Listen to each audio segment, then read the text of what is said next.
The skies of Arvalon 5 shimmered with alien auroras as Captain Eli Mercer stepped off the drop shuttle. He had seen strange worlds before, but this one felt tense in a different way. The air carried whispers of danger, and the silent glances from the alien guards confirmed it. The last thing he expected was to be back here after all this time, especially not wearing the same uniform that had once made him a traitor in their eyes. 6 years ago, everything was different. He was just a young diplomatic envoy from Earth, assigned to mediate peace talks with the royal houses of Arvalon. He had trained in their language, learned their customs, and earned their respect. But none of it mattered when he fell for her, the daughter of the Empress. Princess Lyrea was unlike anyone he had met. Bold, brilliant, and impossibly beautiful. And she rejected him without a second thought. He still remembered her words like cuts that never healed. "You are beneath royalty, human. Our blood cannot mix." That moment destroyed every part of him that believed peace could come from love. Earth pulled back, treaties fell apart, and war filled the vacuum her rejection created. Now, years later, Eli wasn't here to negotiate. He was here to lead an elite human task force to investigate a sudden energy surge that had swallowed one of Earth's satellites near Arvalon. The Council had feared a new alien weapon. Eli suspected something else. Their landing was met with no resistance. No warning shots. Just silence and a vast stretch of golden terrain dotted with broken stone towers. It looked more like a graveyard than a city. The once glorious capital of Arvalon was now empty. Dust clung to the statues of their gods and the throne spire. In the distance looked cracked and abandoned. His second in command, Yara Chun, scanned the readings with growing concern. "Sir, no signs of advanced tech, no hostile movement. But there's power beneath the palace ruins. Something's still alive down there." Eli nodded and signaled the team to move in formation. He didn't say it aloud, but part of him already knew who was waiting. They moved through the ruins slowly. The ancient stone groaned under their boots. Strange shadows moved across the walls, triggered by some unseen energy. Then came the humming, a deep, bone-shaking pulse from beneath the ground. It was ancient, and it was calling. As they approached the inner sanctum, alien runes on the doors lit up in pale gold. The doors creaked open not with force, but as if welcoming someone home. The air grew warmer. And standing alone at the heart of the chamber was the last person Eli expected to see. Lyrea stood in full ceremonial armor, her crown tilted as if she had not removed it in years. Her once flawless face was tired, but her eyes still burned with the same fire. She looked at him not with contempt, but sorrow. Her hands trembled before she brought them together in an ancient gesture of apology. "I was wrong," she whispered, her voice fragile like the room around her. "Please help me." Her pride had vanished. Her voice cracked like she had been carrying the words for years, but never dared to speak them until now. Eli did not move. His fingers twitched over his weapon. He had led missions that ended whole worlds, but this moment shook him more than any battle ever had. He searched her face for the lie, but there was only regret and fear. The rest of the team held their weapons ready, watching her every move. Yara whispered, "Sir, do you know her?" Eli didn't answer. Instead, he slowly walked forward. His heart was loud in his chest. The past screamed between them, but the present begged for a choice. Lyrea stepped down from the dais, her armor clicking softly against the stone. "We are not enemies anymore. What's coming, it's not just a war. It's extinction. And I need the one man I swore I'd never need. I need you, Eli." His eyes narrowed. "You said I was beneath you, that I didn't belong here." She looked away, ashamed. "I was young, arrogant, but this is not about you or me. It's about the survival of all of us. I can't stop what's coming without you." And in that moment, Eli knew this wasn't just about revenge or forgiveness. Something darker was stirring beneath Arvelane's soil. Something ancient. And whatever it was, it terrified her more than any human ever could.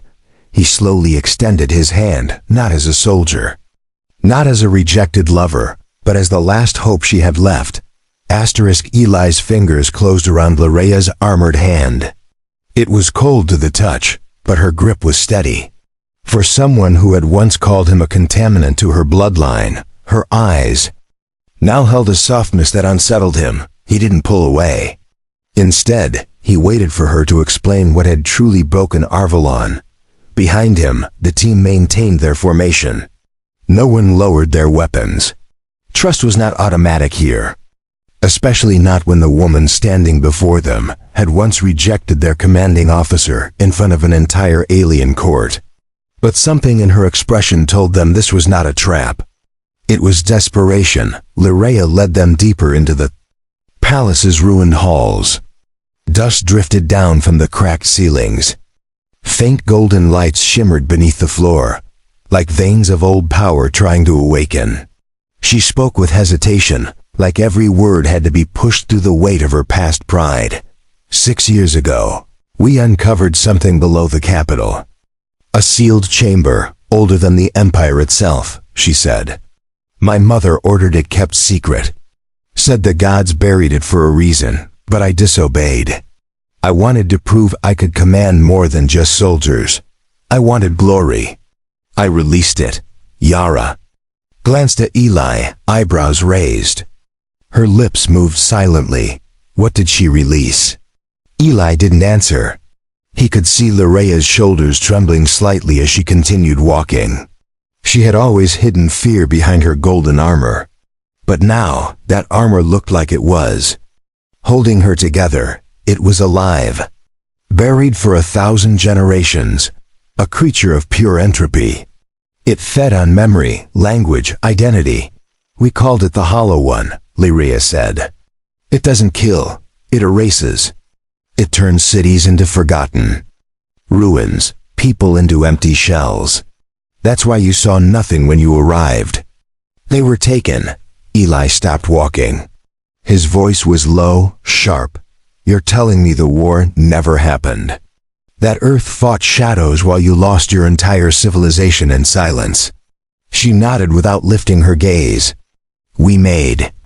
You think we were still powerful. We needed the galaxy to believe Arvelon still ruled. But the truth is we've been dying in secret. One of the soldiers behind Ela muttered, Sir, this could be madness. She might be stalling. This sounds like mythology. Ela raised a hand to silence him. He had seen too much over the years to call anything impossible. And the hollow ache in Larea's eyes was too raw to be false. They reached a massive chamber where the walls were made of glowing crystal. In the center stood a black monolith covered in ancient script that seemed to shift whenever one tried to focus on it. Larea gestured toward it. This is where it began. The Hollow One sleeps now, but its hunger grows. It stirs again, Yara ran a scan on the monolith. The results came back as corrupted data. No known element. No measurable life signs. But still, the machine pulsed. As if listening. As if remembering who stood nearby. The lights in the room dimmed slightly. The temperature dropped by several degrees. Something unseen was watching. Larea's voice wavered. It cannot be destroyed. By weapons, we tried. Bombs, lasers, even void fire. But it only feeds on force. The only way to weaken it is through memory. Through connection, through forgiveness. Her gaze locked with Ela's. I rejected you. I shamed you. I lied to myself. That's why I called you. You are the only one whose memory of me still burns with clarity. Eli didn't know whether to feel angry or honored. The weight of being her last hope pressed down like gravity. You want to fight a god with emotions? He asked, with regret. She nodded slowly. Our machines forgot us. Our warriors forgot themselves. But you never forgot what I said to you. That memory is stronger than the Hollow One's hunger. A tremor shook the ground. Dust fell from the ceiling. The monolith let out a deep, resonating hum. The runes along its sides shimmered to life. Lereia gasped. It senses conflict. It is awakening again. We must leave this chamber. Now, the soldiers moved back quickly. But Eli stayed one moment longer, staring at the thing that had ended an empire. A creature that fed on broken bonds. He clenched his fists. He had carried her rejection for 6 years. Now that same wound might be the only weapon they had. He turned and ran after the others. Lereia closed behind him. As the door sealed, hum from the monolith rose into a low chant. It sounded like it was learning their names. The door slammed shut behind them as the humming of the Hollow One echoed through the palace walls. Lereia was breathing hard, her chest plate trembling slightly with each gasp. Eli looked at her, not with sympathy, but with focused calculation. He wasn't here for emotion. He was here because Earth needed answers, and this place had nothing left but secrets. The soldiers formed a perimeter as they ascended a spiraling stairway leading back to the surface. Yara checked her scanner, shaking her head in disbelief. The pulse signature from the monolith is spreading underground. Sir, if we don't contain it, it might rupture through the crust. We're talking planetary collapse. Lereia didn't argue. She knew it too. The Hollow One wants freedom. And once it reaches the upper cities, the rest of the system will fall. Our orbiting defenses are already decaying. No one remembers how to repair them anymore. That's what it does. It erases knowledge, culture, even instinct. Until nothing remains but silence. Eli stopped at the top of the stairs, turning sharply. Why call me? Why now? Why wait 6 years just to tell me you made a mistake? She looked down at her. Gauntlet, eyes shadowed. Because I didn't just lose my empire, I lost my identity. I thought I had to reject you to protect our bloodline. But when everything was taken, the only face I could still remember was yours. The tension in the corridor was thick. Even the air tasted older, as if it carried dust from a forgotten age. One of the human soldiers, Ruiz, touched the wall and immediately pulled his hand back. Sir, it's like it reached into my head. I felt my own name slipping for a second. Like I didn't exist. Yara drew her rifle tighter against her chest. We're not staying long. Whatever it is, it's getting stronger. We need a plan now. Eli looked around the decaying corridor. Murals once vibrant with alien history now looked faded and melting. The art was dying. The memory of the species was vanishing before their eyes. Lereia's voice was distant. You can't fight it with bullets. It laughs at weapons. But it hesitates before truth. It recoils from confession. When I admitted I was wrong, for the first time in years, it paused. That's why I asked you to come. You still carry pain I gave you. Pain that the Hollow One cannot eat. Eli stepped closer to her, lowering his voice. So, you want me to relive the worst day of my life? To use that as a weapon? She nodded. Not just relive it. Speak it, in front of the monolith. Let it hear the truth. Let it choke on the memory it failed to erase. That's the only way to weaken it enough to bind again. They reached the surface, where golden light filtered through storm clouds above. The capital was silent, its towers broken and leaning. Alien birds circled the ruined spires. Not a single living soul wandered the streets. The Empire's heartbeat had gone still long ago. Eli looked toward the distant temple. Then we'll need to go back, but we go with purpose this time. We record it, we speak it. And if I'm going to do this, then you speak your truth too. No half apologies. You tell the Hollow One what you did, not as a princess, but as a woman who ran from her heart. Lereia didn't flinch. Then I'll do it. I'll speak it all, every lie. Every moment I doubted what I felt. Every second I told myself you were unworthy just to protect my pride. If my shame can become a blade, I will wield it myself. Yara looked between them, uncertain. Sir, how do you even know this will work? We're betting lives on feelings. Eli gave a grim smile. Because that thing doesn't want feelings, it wants emptiness. The one thing it can't consume is truth born of pain. The truth we never let heal. They made camp inside a collapsed observatory that overlooked the ruins. Loraya knelt at the edge, eyes fixed on the temple. Her voice was soft. I never stopped dreaming of your face. Even when I forgot the names. Of my own guards, you were the last memory it couldn't eat. That's why it's afraid of you. Night fell, and the winds began to rise. The team rested in silence, knowing that by dawn they would walk into the heart of oblivion, not with guns raised, but with broken hearts held out like torches, asterisk at first light. The group descended into the ruins again, their footsteps echoing. Through the cold stone chambers, the silence had changed. It wasn't just empty now. It was listening, watching. Even the walls seemed to breathe slower. As they approached the heart of the temple again, Loraya led the way, her crown left behind at the surface. She no longer walked like a princess. She moved like a woman, carrying the weight of her world on broken shoulders. Her armor bore the scars of a forgotten war, and her face showed no hint of makeup or ceremony. She was raw and ready. Eli kept his rifle strapped, but his focus was no longer on defense. His mind was rehearsing every memory he had buried, every word she had once said to him, every moment that made him feel like a fool. He hated those memories, and now he needed to speak them out loud. The monolith chamber was colder than before. Its walls shimmered with slow-moving glyphs that flickered like breathing lungs. The black stone in the center pulsed again, not with power, but hunger. Loraya stepped into the circle first and fell to her knees. Her voice trembled as she began. I stood before my mother and denied the man I loved. I said he was unworthy, that his bloodline would stain the royal name.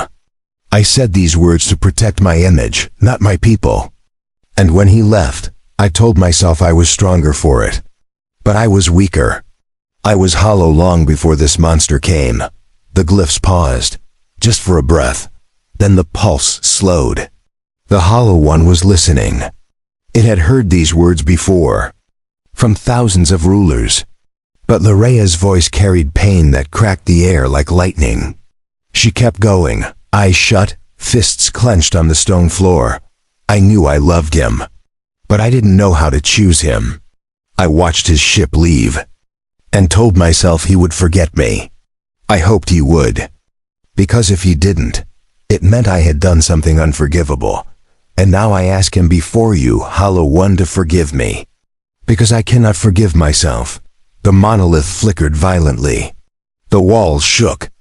A low tone echoed through the room like the rumble of ancient thunder. Eli stepped forward now. His voice didn't shake. It was cold, controlled, sharp like a scalpel made of memory. You humiliated me in front of your court.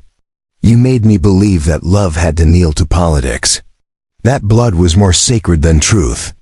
I trained for years to earn your respect. I risked Earth's alliances to protect your borders. And when I asked for nothing but your heart, you gave me your silence. He walked closer, facing the monolith without fear. I hated you, not because you rejected me, but because I still loved you after. I replayed every word you said, every look you gave. I wondered what I lacked, what made me lesser.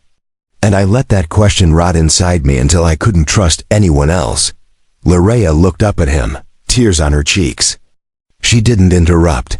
This was his pain now. And the Hollow One drank every word, like a storm gulping lightning. But something was changing.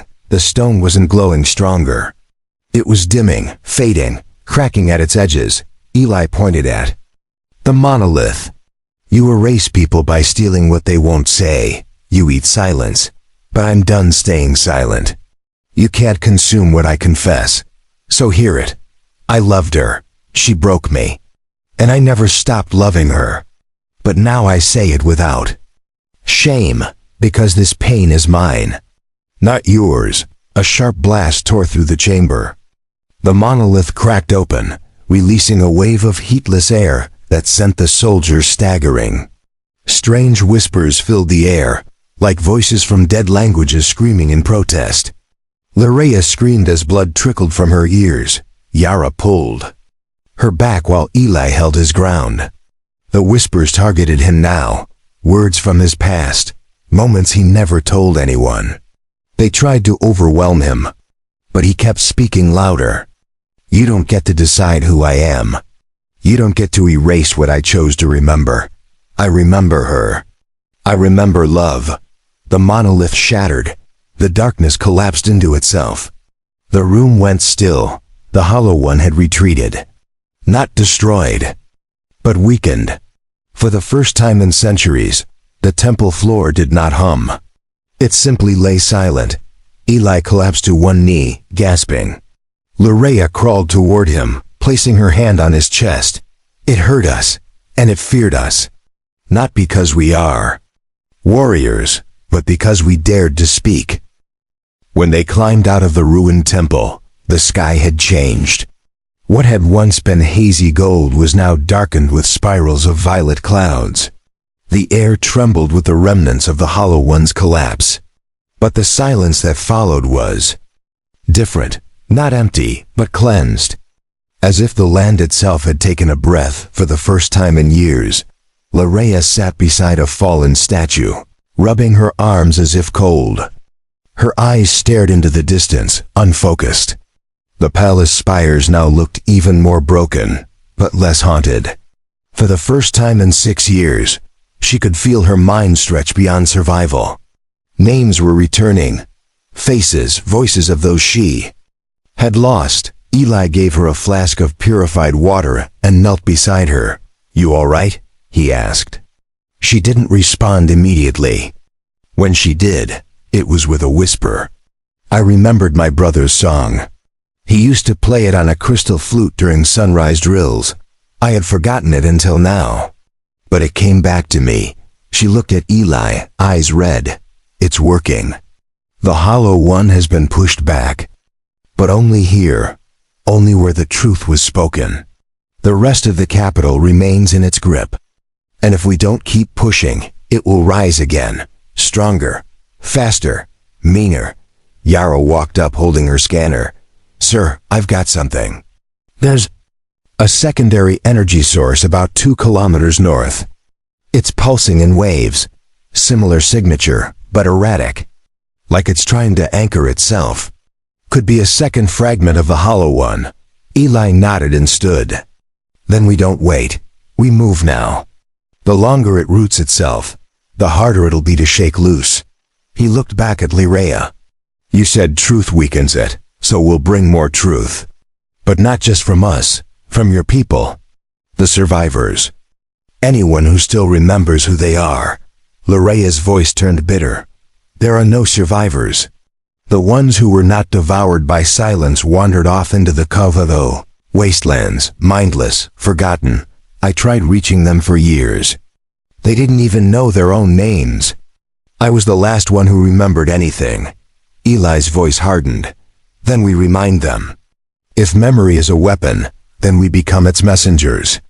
We speak, we shout, we scream into the bones of this world until someone hears us. We're not done just because a rock cracked. This isn't over. They moved fast across the shattered streets. The sun pierced through torn clouds, revealing carvings long buried under ash. Lirea moved differently. Now less like royalty, more like purpose-given shape. She stopped at a ruined square and pointed. This was where the learning halls once stood. Every child in the Empire came here to speak their first truth. I remember mine. Eli gestured for the team to spread out. Then speak it again. Lirea climbed onto a broken platform and raised her voice. I was 5. My first truth was, I will never be cruel. I broke that promise more times than I can count. But I speak it again now. And I choose to keep it from this day forward. The wind shifted. Softly. The ground beneath their feet buzzed like it was waking up. Then from the alley behind them, a figure stepped into view. An old man in robes, face blank and eyes cloudy. He walked like someone lost in a dream. Larea gasped. "That's Instructor Halden. He taught poetry." "He vanished 3 years ago." Eli approached slowly. "Sir, do you remember your name?" The man stared at him. No answer, until Larea whispered, "You once told me my voice had rhythm like fire. You said I'd lead through words, not weapons." The old man blinked. Something flickered behind his eyes. "Larea?" he whispered. The Hollow One's grip faltered for just a moment. A name restored. A voice returned. A soul reclaimed from the fog. Larea rushed to him, holding his trembling hands. "You're here. You're real. Please don't forget me again." He nodded slowly. "I remember now. I remember the gardens. The songs, the stories." Eli looked to the sky. "If we can bring one back, we can bring more. This is how we fight. Not with war, with memory, with connection." Larea looked over her shoulder at him, tears running freely. "Then I will speak until my voice breaks. And even then, I will whisper until this world wakes." The light returned slowly to the Phasmon. Dead City as more people emerged from the edges of memory.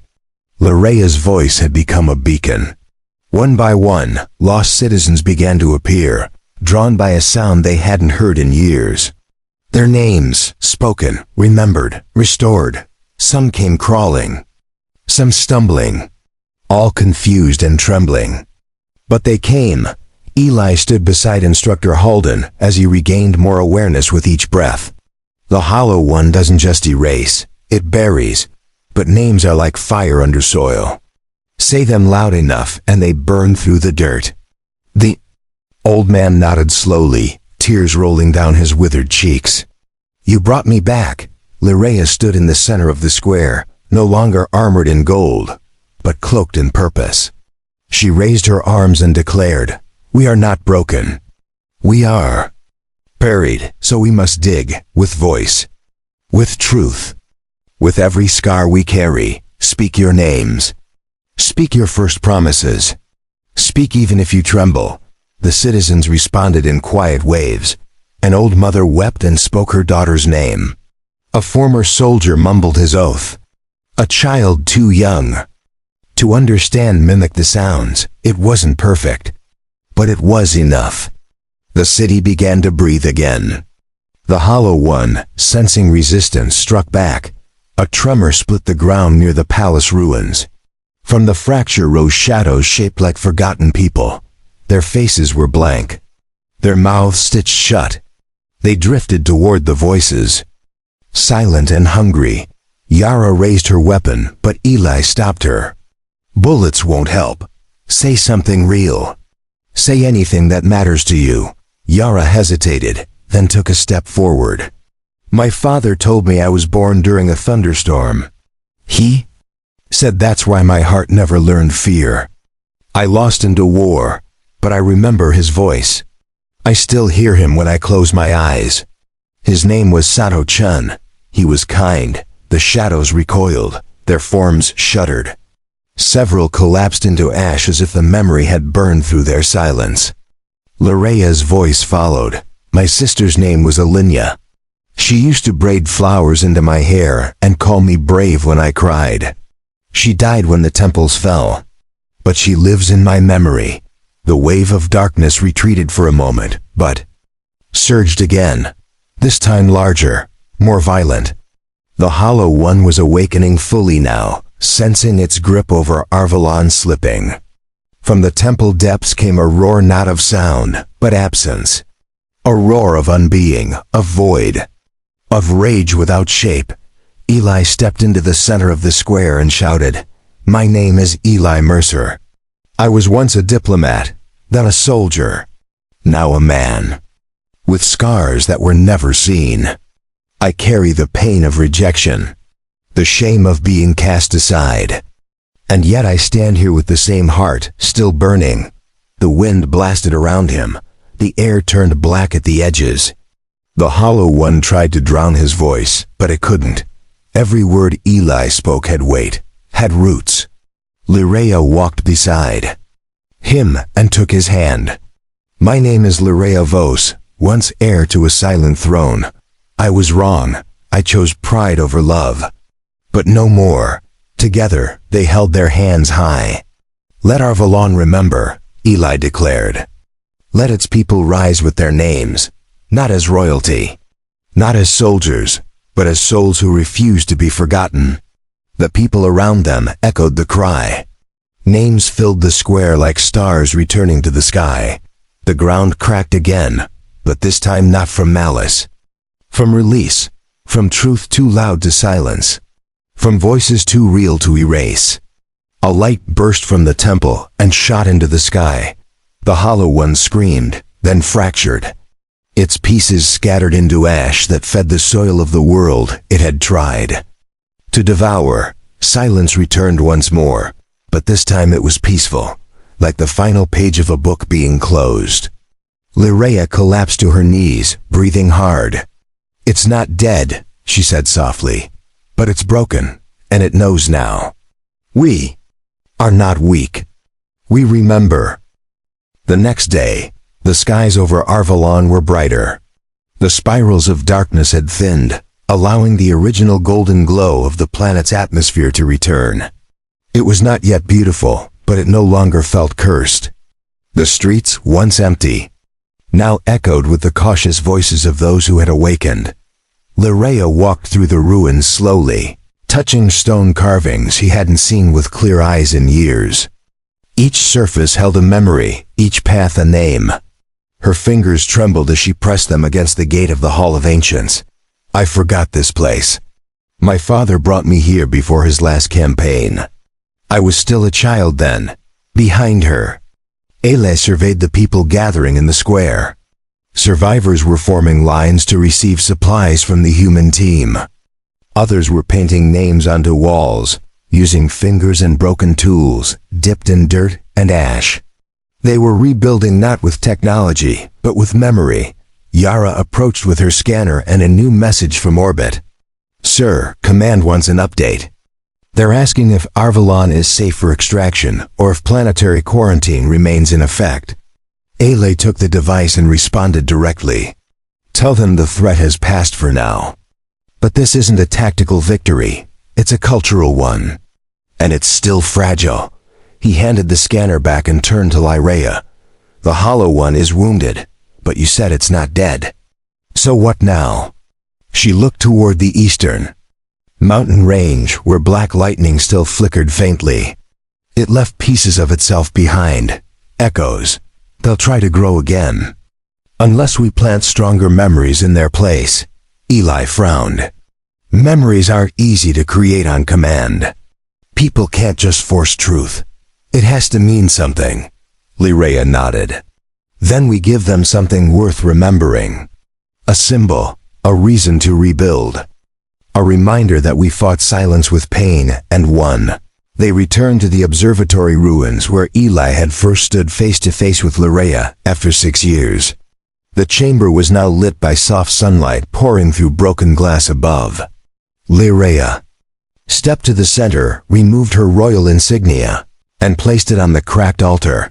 This crown meant control, silence, duty that strangled love. I thought it gave me strength, but it made me blind.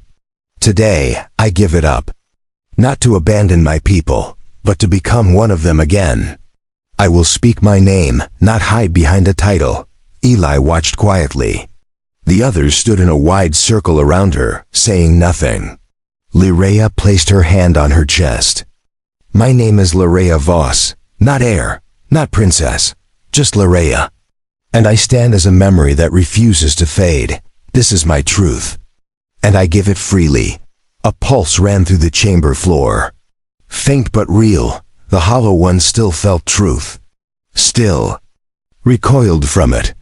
Ele stepped forward, removing his own military insignia and setting it beside the crown. My name is Eli Mercer. I'm no longer just a soldier or a diplomat.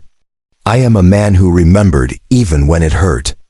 And that memory saved a world. The others followed. Yara, Ruiz, Halden, survivors, one by one.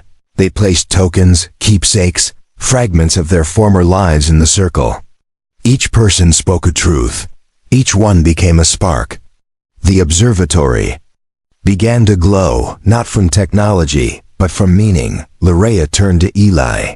There's something I never said. Not 6 years ago, not even yesterday. But I must say it now, before silence finds a way back. Eli met her eyes. Say it. She stepped closer, voice trembling. I loved you. From the moment you dared speak your heart. I denied it out of fear, but I never stopped. Eli's voice was quiet. I needed to hear that, but not for revenge, for peace. He gently touched her hand. I forgive you, and maybe I always did. I just didn't know it until you said it aloud. The wings outside died completely. The last of the Hollow One's presence shrank from the city like smoke in sunlight. The truth had reached every corner of the capital. The echoes of silence were gone. And in their place, voices rose in soft, unbroken harmony. Asterisk news of the awakening. Spread through the scattered cities of Arvalon as human and alien. Voices traveled together across cracked combs and broken roads. It wasn't a military broadcast or a diplomatic memo. It was memory. Shared, repeated, and passed from one voice to the next like a song finally remembered. Larea stood on the shattered balcony of the palace. No longer a princess, but something more powerful. A witness. A bearer of truth. She watched the people below rebuild with hands once made idle by despair. Children laughed again. Elders taught names. Entire families gathered just to speak who they were and who they had lost. Eli stood beside her, a repaired comm unit strapped to his back and a signal beacon flashing steadily. His mission had ended in success not because of victory in battle, but because of something deeper. Something lasting. He hadn't saved Arvalon with force. He had saved it with forgiveness. Earth Command is asking for extraction clearance. Yara said, stepping onto the balcony, we can leave now. Your orders, sir? Eli looked down at the streets and saw not just people but purpose. Larea placed a hand on his shoulder. You don't have to stay. You came for answers. You gave them more than that. Eli turned to her. If I leave now, it's not because I'm running. It's because I trust you to lead this world forward. Not as a ruler, but as someone who finally understands what leadership means. She nodded with a sad smile. And what if I asked you to stay? He didn't answer right away. Not because he didn't know, but because part of him wanted her to choose her people without leaning on him. She seemed to understand and withdrew her hand. Then go, but let this truth remain. You were never beneath me. You were what made me rise. The extraction shuttle arrived 2 hours later, its bright blue lights washing over the Capitol Square. Survivors gathered to watch. Not to mourn a departure, but to mark a moment. A chapter closing. Larea walked with Eli to the landing pad in silence, their steps echoing through a city that had finally found its voice again. At the shuttle door, Ele looked at her one last time. 6 years ago, you rejected me because you were afraid. But I carried your name in my heart across every battle. I never let go of it, not even when I hated you for it. That memory became the shield I didn't know I needed. She reached into her belt and handed him a small crystal shard. This was the first record of my voice, from when I was a child. My mother said it held my true tone before politics made me lie. I want you to have it. Let it remind you that even royalty was once real. He took it gently and nodded. No more words were needed. The ramp lifted. The doors sealed. And the shuttle rose into the sky, carrying Eli away from the world he helped restore. Larea watched until the light vanished into the clouds. Then she turned, walking alone back into the city she would now protect. Months passed. Arvalon healed. Its towers were rebuilt not as symbols of dominance, but as monuments of memory. Each wall carried names. Each plaza echoed truth. Lyrea led not by decree but by discussion. She traveled barefoot among her people, listening, learning, and repeating what she had once been too proud to hear. She never wore the crown again. But she became something stronger, the voice of remembrance. The keeper of pain turned into peace. The Hollow One never returned. And even if it did, it would find no more silence to feed on. Only voices, only names, only living truth. On Earth, Eli returned to duty, but never forgot. The crystal shard stayed with him through every deployment. Sometimes when he couldn't sleep, he would activate it just to hear a younger Lyrea singing in a language older than stars. That sound reminded him of what they had won and what they had nearly lost. And in a quiet corner of the galaxy, where a broken world once stood, on the edge of extinction, a city lived again because one woman chose to say she was wrong, and one man chose to forgive.